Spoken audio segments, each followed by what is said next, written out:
గర్భధారణ సమయంలో దంతాలకు ప్రమాదమా? గర్భధారణ సమయంలో నోటి ఆరోగ్యం కూడా క్షీణిస్తుంది. పెరిగిన ఈస్ట్రోజెన్, ప్రొజెస్టెరాన్ నోటి ఇన్ఫెక్షన్లు, రక్తస్రావం, దంతక్షయం కలిగించవచ్చు.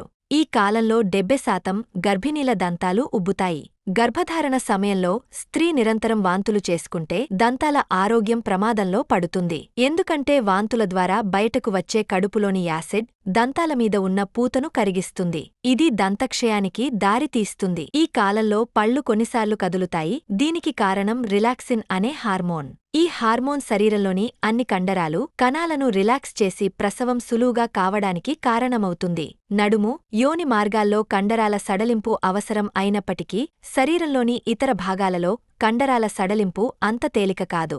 గర్భధారణ సమయంలో మహిళలు దంతాలు కోల్పోవడం చాలా అరుదు. కాని సాధారణంగా పదే గర్భం దాల్చే స్త్రీలకు నోటి ఆరోగ్యం బాగా లేకపోతే అలా జరిగే అవకాశం ఉంటుంది. ఇలాంటి మరిన్ని విషయాలు తెలుసుకోవడానికి మా ఛానల్ని సబ్స్క్రైబ్ చేసుకోండి.